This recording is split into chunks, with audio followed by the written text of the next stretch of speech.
सोचो, अगर जंगल में हर राजा अकेला और सबसे ताकतवर समझे, लेकिन एक लालची भेड़िया आ जाए और सब कुछ बदल दे। 4 अलग अलग जंगल थे। हरा जंगल, रेगिस्तान जंगल, बर्फीला जंगल और जादुई जंगल। हर जंगल का अपना राजा था।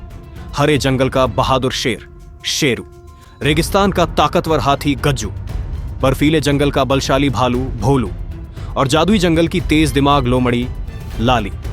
चारों जंगल कभी एक दूसरे से नहीं मिलते थे।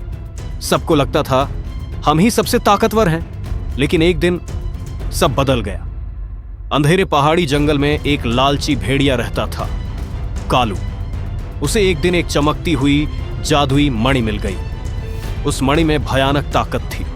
वह तूफान ला सकता था, जमीन हिला सकता था, पेड़ों को गिरा सकता था।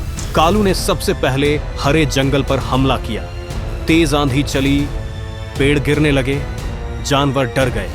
फिर उसने रेगिस्तान में रेत का तूफान खड़ा कर दिया। बर्फीले जंगल में जमीन में दरारें डाल दी। चारों जंगल डर गए। अब उन्हें समझ आ गया, अलग अलग रहकर वे नहीं बच पाएंगे। पहली बार चारों राजा एक जगह मिले। लाली बोली, हमें चालाकी से काम लेना होगा। गज्जू बोला, मैं अपनी ताकत से उसका रास्ता रोकूंगा। भोलू बोला, मैं उसे बर्फीली गुफा में फंसा दूंगा। शेरू ने दहाड़ते हुए कहा, और सही समय पर मैं हमला करूंगा। अगले दिन कालू फिर अपनी मणि लेकर आया। आसमान काला हो गया, हवा तेज चलने लगी। लेकिन इस बार चारों जंगल तैयार थे। लाली ने कालू को बातों में उलझा दिया। गज्जू हाथी ने पूरे जोर से कालू भेड़िए पर हमला कर दिया। भोलू ने बर्फीली हवा चलाई और तभी शेरू ने जोरदार दहाड़ लगाई। कालू डर गया। मणि उसके हाथ से गिर पड़ी। चारों ने मिलकर उसे पकड़ लिया और बर्फीली गुफा में बंद कर दिया। अब मणि किसी एक की नहीं रही। चारों ने मिलकर जंगल सुरक्षित रखा।